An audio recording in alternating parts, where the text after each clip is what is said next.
Hot Ones is a YouTube show about eating hot wings, and it's about to significantly improve your startup.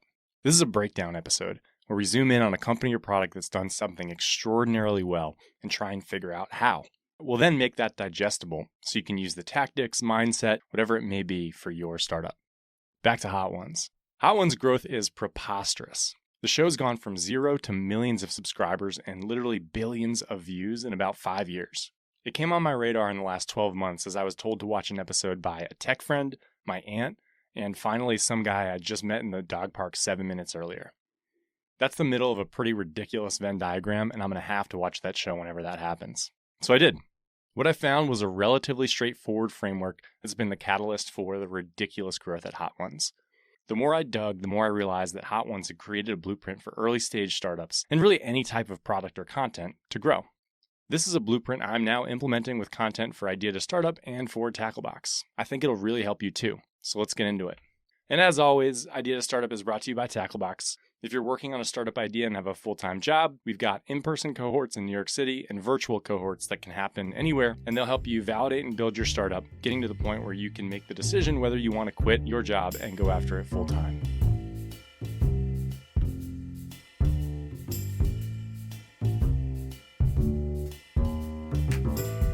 I wrote a short article about Hot Ones a few months ago that I sent to the Tacklebox email list, and the response I got was absurd. I had an inbox stuffed with links to episodes, Paul Rudd memes, clips of Gordon Ramsay chugging a pint glass of Pepto-Bismol, everything. But the emails I got most of, by far, were about Sean Evans, the host. Everyone, and I mean everyone, loves this guy. At least 30 emails dubbed him the greatest interviewer of all time. Sean is the interview host of the show Hot Ones. So how'd Sean get so good? And is it really him? Is he actually that great of an interviewer and a presence? Or is something else going on here? We'll get back to that because it's critical. But let's start with some detail on the show itself. From Wikipedia, the Hot Ones format involves Sean Evans, the host, and his guest eating 10 chicken wings, each prepared with a progressively hotter hot sauce. Evans states the show's tagline at the beginning of each episode, the show with hot questions and even hotter wings. Basically, Sean asks increasingly difficult questions to celebrity guests while they try to act unfazed eating wings with a, quote, Scoville level of up to 2 million. I've got no idea what that means, but there's a little pepper graphic after each new hot sauce that shows the Scoville level right before celebrities bite into the wing. It actually builds a ton of tension. The show's a half hour long, and Gordon Ramsay's episode, for example, has 45 million views. Episodes of Hot Ones go down smooth. I was doing research for this podcast and found myself on the couch with Ruby giggling my ass off watching Chance the Rapper, Arya Stark, Shaq, and Scarlett Johansson answer questions about weird Instagram posts they'd made while sweating profusely and trying not to chug a glass of milk. A fascinating framework started to emerge as I binged these episodes that made me think that there literally could not be a bad episode of Hot Ones. I wanted to test my theory, so I searched through to find someone I knew basically nothing about. I landed on an episode featuring Post Malone. I have no opinion on him other than I listened to his music a few times because he's obviously extremely popular, and I didn't get it. It made me feel old, so I had maybe a little bit of a bad opinion of him going in. I watched his interview and laughed just as hard as I had with any other guest. I came away genuinely liking him. The Hot Ones construct is amazing. They either purposely or accidentally established an incredible framework for a product that will grow. 3 core pillars jumped out at me, and I think they're going to be helpful for you. They're probably not what you think of when you think of Hot Ones if you're a fan of the show, but I'm pretty confident they're the main drivers of growth. They're also really portable. These are things that will help. You should use them. Hot Ones growth pillar number 1. Know what great is and create a system that guarantees it. There are lots of shows where pretty interesting guests are interviewed by pretty good interviewers. This is what terrifies me about the interview episodes of Idea to Startup, actually. It's tough to do anything too unique in the space, but it's very tempting to stick with this archetype because it's so simple and straightforward. You get an interesting guest promoting something, you ask them to come on your show, you ask them some questions, and you move on. It's tough to say what's really different between Jimmy Fallon's show and Conan O'Brien's show, other than you may like one host more than the other. Hot Ones is different. I'm assuming that what the creators of the show realized or stumbled upon is that what people actually want out of an interview show is authenticity from the guest. A name brand host is fine, but that's not a real differentiator. It's actually a commodity. A great interview, then, is one where the guest acts differently than they would on any other interview show. Authenticity creates the connection with the audience, the thing that they want. When I realized that, it kind of felt like the moment in the movie Moneyball that changed Major League Baseball. All the scouts on all the teams were looking for players that were marketable, big, strong, hit home runs, batted .300, even were good looking. The quote, perfect player archetype that had been sought for hundreds of years. But in the movie, Jonah Hill's character got down to these first principles of baseball. What actually matters? Scoring more runs than the other team is really the only goal. Every player should be judged and only judged based on how many runs they produce or prevent. Nothing else matters for winning baseball games. For the interview show format, the only thing that matters is authenticity from the guest. That's what makes a great interview show. That's what Hot Ones figured out, and that's what they create. Something unmistakable happens every episode of Hot Ones around wing number 4. The guest chomps down on a wing and they realize they're screwed. This wing is hot as hell, and shit, there are like 6 more hotter than this. The interviewer-interviewee mold is broken. The guest usually laughs anxiously and gives Sean a look like, man, how are we getting through this? The power dynamic is completely gone. It doesn't matter if it's Gordon Ramsay or Shaq or Kristen Bell, it's now just 2 people on level ground in a quest to conquer obscenely hot wings. It's oddly beautiful. If you ever played pickup basketball, you know this moment. It happens when you've got chemistry on the court with a complete stranger and you play like you've been practicing with them since you were 5. It's authentic connection and it's magical. It's what all humans are looking for. This chemistry builds remarkably fast on Hot Ones, and by wing 6, they're talking and joking like old friends. The guest is sweating and laughing and telling stories that Fallon couldn't get out of them in 30 years, let alone 30 minutes. It's not just Hot Ones that's about authenticity. All products are. Your customer needs to feel a connection with you, especially early on when they don't have any other data points to go on. They need to know that you see them and are solving a real problem that impacts their lives. If it's not authentic, customers will sniff it out. Humans are unbelievably good at sniffing out a salesman. But if it's authentic, we'll shout it from the rooftops. Authentic is rare.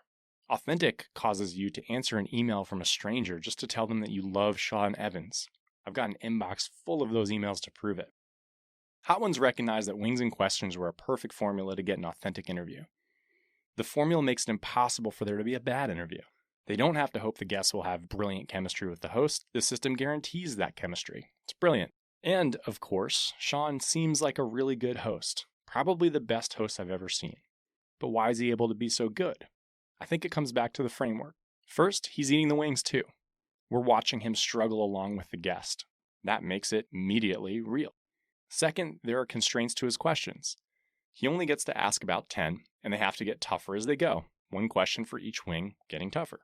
Tough for Sean always means unique. It means he's got to do a ton of research and put himself in the shoes of the interviewee to figure out what will be thought-provoking for them, what will be hard to answer, what will get a real answer while they are eating an absurdly hot wing. He asked the best interview question I've ever heard to Paul Rudd. Around wing 4, he said, "You're somebody who's been doing press for TV and film for 25 years.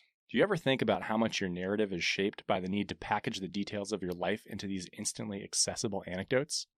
Paul Rudd seemed taken back by the question, thought for a second, noted how wonderful the question was, and then gave an alarmingly honest response.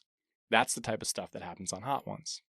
The construct sets the stage for the honest answers, and his research facilitates it more. He can't rely on free-flowing narrative, which can be a crutch. He knows he has to have thoughtful, harder and harder questions for each guest. This construct also creates tension for the audience. As you go, you know the wings are going to get hotter, you know the questions are going to get harder, and there's a natural beginning, middle, and end. That doesn't happen on any other interview show. In the end, the framework plus Sean creates, in most people's minds, one of the best interviewers out there. So how do you relate this back to your startup? First, you need to know what great looks like to your audience. A truly great outcome. Chances are the initial customer you're envisioning is too broad, and great is different for a lot of them. That won't work. Great needs to be specific and targeted so you can message to it and break through all the fluff. It needs to feel like you're speaking directly to your customer, authentically. Then you'll want to create a framework or process to be able to deliver that, quote, great experience consistently. Knowing the variables that make up great for your customer, then creating a system to focus solely on those is the best path.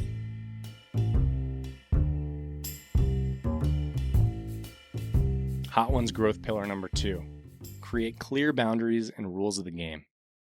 Humans, and entrepreneurs especially, are horrible at setting boundaries, which is a problem because humans crave boundaries. What do I mean by boundaries? Clear, digestible rules of the game. Your customer wants to understand immediately what to expect from your product. But entrepreneurs often don't want to come out and say it because it forces you to make hard decisions and trade-offs. Saying explicitly, this is what we do, this is what we don't do, this is who we do it for, this is who we don't do it for, and here's what you should expect, is excruciating. It feels constricting. It feels like you're opening yourself up to all sorts of pain because if you say it's for somebody, there's a chance that person's not going to want it and you're going to feel that direct failure. More than a few founders have told me they need to provide lots of value and then see what resonates with customers and move towards that. They want to boil the ocean. This won't work. It's just the sign of an entrepreneur who doesn't understand what their customer actually values. Hot Ones crushes this. They know what moves the needle, authentic interviews, and they know the boundaries that will facilitate that value. A show, a guest, 30 minutes, 10 questions, increasingly hot wings. That's it. If I see 10 seconds of one episode, I know exactly what to expect from every other episode. I know what's going to happen, which lets me get excited for the parts of the show where I don't know what's going to happen, if that makes sense. I know they'll eat hot wings. I don't know how they'll react. I know it'll be authentic, though. The clarity of the boundaries allow me to focus on the real magic. And because the boundaries and expectations are so clear, it makes it easy to share. Think about the soundbite for your startup or for other products. I got pitched an idea recently that seems like it's focused. It's a company that helps you book medical tourism trips, the ones where you travel to Bangkok or South Korea and get procedures done that are way too expensive in the US that maybe your insurance doesn't cover. It seems like the rules of the game are pretty clear, right? I'd argue they're far from it. What's the soundbite? This product helps people who want to get medical procedures done in other countries book the trip? Who's it for? What's booking mean? What procedures do they specialize in? Is this for me? Do I have to make a decision here? It's a tough one. In terms of scarcity and constraints, two core things you should think about when messaging to your customer, the soundbite doesn't really address either. The rules of the game aren't clear, and they won't grow until they are. Something like, it helps people in the US who need to get their molars taken out immediately but don't have dental insurance book a near-term trip to meet with vetted foreign dentists for under $500. That feels a lot more specific to me and allows the customer to make a decision. I have no idea if this is a good market, but I know that if it is, it'll grow faster than a vague soundbite. Now think about Hot Ones. When you're explaining it to a friend, it's so easy. It's a YouTube show where celebrities eat 10 wings that get progressively hotter while the host asks tough questions. You've got to see Shaq on it. That's how you get to billions of views. The counterintuitive thing about boundaries is how freeing they actually are. The cognitive overhead required when you aren't really sure what you're doing is immense. As soon as you put in clear rules, you can relax and be creative within them and create all of these sound bites for growth. These boundaries are about trade-offs, something you're going to have to do as an entrepreneur. What can you remove that isn't core to your business and will increase the focus on your differentiator? What's the real purpose of your product? Trade-offs are the name of the game. Tough decisions need to be made that often remove a path that absolutely could be viable. Saying no to good opportunities is the life of a real entrepreneur. Hot Ones doesn't do any other type of show. They don't do interviews without wings. They don't let people on who don't eat spicy food. They don't compromise, so their value is clear and it makes it easy for people to spread. What trade-offs do you need to make to create clear boundaries that you can explain to your customers?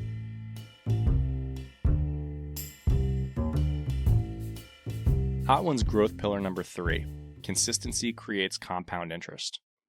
Hot Ones debuted in 2015, but it didn't really start gaining traction until 2017 or even 2018. The first few years didn't generate all that much buzz. The show's owned by Complex, which supplied early guests and some of their audience, but the viewership from the first years pale in comparison to the viewership of the new episodes. But while those first few years didn't have huge viewership numbers, they did create 85 episodes.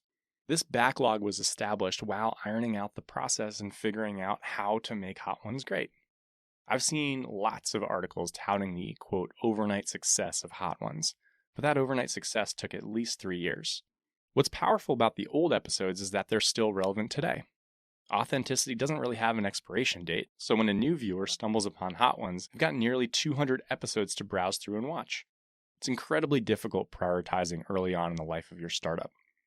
What I often suggest is for founders to keep track of every single thing they do for a week or even a month. I use a product called Toggle to do it. Then, at the end of the week or month, you do an audit and see what you spend your time on. Specifically, you want to label every single action as either fleeting or durable. Fleeting means it won't be useful again, like responding to most emails. Durable means it'll live on and continue to create value for you. For me, this podcast is durable. You're listening to it now, but someone could definitely get just as much value out of it if they stumble on it in 2022.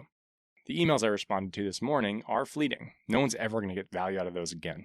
Each piece of content created for Hot Wings has infinite life and builds customer lifetime value while decreasing customer acquisition cost for each new viewer. The growth compounds. Compound interest is critical for startups. I actually think a lot of whether a startup will succeed or fail depends on how fast the founder identifies what compounds for their specific product. Then you need to do that a lot.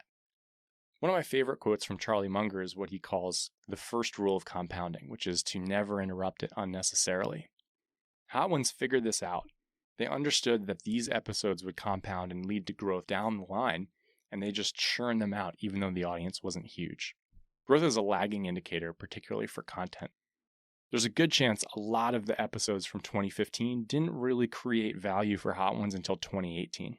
It's hard to focus on things that have such a long feedback loop, but it's important. The stuff in the top right-hand corner of the Eisenhower box, stuff that's important but not urgent, that's the stuff that will drive growth months or years from now. Since the benefits are so far downstream, it's often easy to let these things slip or give up on them. Hot Ones didn't, and now the growth flywheel is operating smoothly. A new celebrity comes on, brings their audience gets lost in the backlog, and that's how you end up with billions of views.